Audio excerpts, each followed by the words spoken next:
আকীদা কি কল্যাণ কল্যাণের মালিক কে? আরে মুখ খুলে বলেন না। আমাদের আকীদা কে কল্যাণ কল্যাণের মালিক? কোন পীরও কখনো কল্যাণ কল্যাণের মালিক হতে পারে? আর আজকে বলেন, কোন পীরও কখনো কল্যাণ কল্যাণের মালিক হতে পারে? কোন পীর যদি আপনাদেরকে শিখায় আমি কল্যাণ কল্যাণের মালিক, এটা চতুষ্পদ জন্তু বান্দরের থেকে আরো খারাপ। এটা হাইওয়ান, গরু, মহিষ, ছাগলের থেকে আরো খারাপ।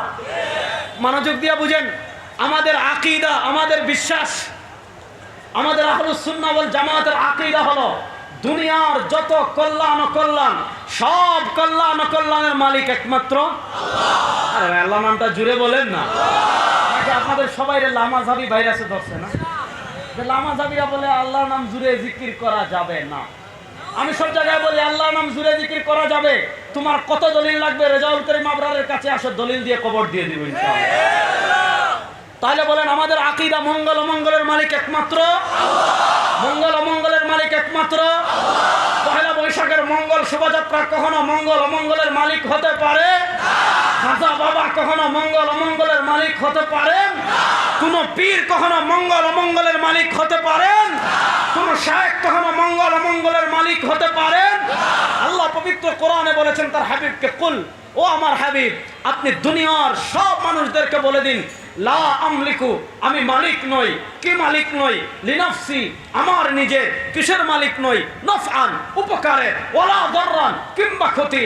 আমার নিজের মঙ্গলের মালিক আমি নই, আমার নিজের অমঙ্গলের মালিক আমি নই। হ্যাঁ, আমি মঙ্গল অমঙ্গল কতটুকু করতে পারবো?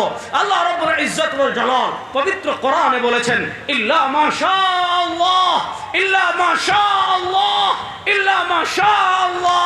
মানুষ মঙ্গল অমঙ্গল কতটুকু করতে পারবে?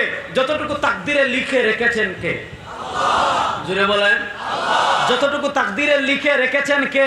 আল্লাহ। এবার মনোযোগ দিয়ে পরের হাদিস বুঝেন। নবী করিম সাল্লাল্লাহু আলাইহি ওয়াসাল্লাম আমাদেরকে আকীদা শেখাচ্ছেন। কি আকীদা?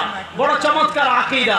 সরওয়ারে দু আলম সাল্লাল্লাহু আলাইহি ওয়াসাল্লাম বলেন, লাবিজতামাআতিল ইনসু ওয়াল জিন্নু আলা আন ইয়ানফাউকা বিশাইইন লা ইয়ানফাউকা বিশাইইন ইল্লা কাদ কাতাবাহু আল্লাহু লাক ওয়া লা ইন ইজতামাআতিল ইনসু ওয়াল জিন্নু আলা আন ইয়াদুররুকা বিশাইইন লা ইয়াদুররুকা বিশাইইন ইল্লা কাদ কাতাবাহু আল্লাহু লাক। সরওয়ারে দু আলম সাল্লাল্লাহু আলাইহি ওয়াসাল্লাম বলেন, আমার উম্মতেরা শুনো, লা ইন ইজতামাআতিল ইনসু ওয়াল জিন্নু, সারা দুনিয়ার মানুষ আর জিন যদি একমত হয়ে যায় কোন ব্যাপারে? আলা ইয়ানফাউকা বিশাইইন, সারা দুনিয়ার সব মানুষ আর সব জিন মিলে তোমার কোনো উপকার করবে। সরওয়ারে দু আলম সাল্লাল্লাহু আলাইহি ওয়াসাল্লাম বলেন, লা ইয়ানফাউকা বিশাইইন, সব মানুষ আর সব জিন মিলে তোমার কোনো উপকার করতে পারবে না। হ্যাঁ, কতটুকু পারবে? ইল্লা কাদ কাতাবাহু আল্লাহু লাক, তারা ততটুকু উপকার করতে পারবে যতটুকু তাকদীরে লিখে রেখেছেন কে? আল্লাহ। বলেন, যতটুকু তাকদীরে লিখে রেখেছেন কে? আল্লাহ। সরওয়ারে দু আলম সাল্লাল্লাহু আলাইহি ওয়াসাল্লাম হাদিসের পরের অংশ বলেন, ওয়ালা ইন ইজতামাআতিল ইনসু ওয়াল জিন্নু, দুনিয়াতে যত মানুষ আছে, দুনিয়াতে যত জিন আছে, যদি সব মানুষ আর সব জিন একত্রিত হয়ে যায় কোন ব্যাপারে? আলা আন ইয়াদুররুকা বিশাইইন, সব মানুষ আর সব জিন মিলে তোমার কোনো ক্ষতি করবে। সরওয়ারে দু আলম সাল্লাল্লাহু আলাইহি ওয়াসাল্লাম বলেন, লা ইয়াদুররুকা বিশাইইন, সব মানুষ আর সব জিন মিলে তোমার কোনো ক্ষতি করতে পারবে না। ইল্লা কাদ কাতাবাহু আল্লাহু লাক, হ্যাঁ, কতটুকু করতে পারবে? যতটুকু তাকদীরে লিখে রেখেছেন কে? আল্লাহ। মুখ খুলে বলেন আল্লাহ। আমাদের আকীদা তাকদীরের ভালো মন্দের মালিক কে? আল্লাহ।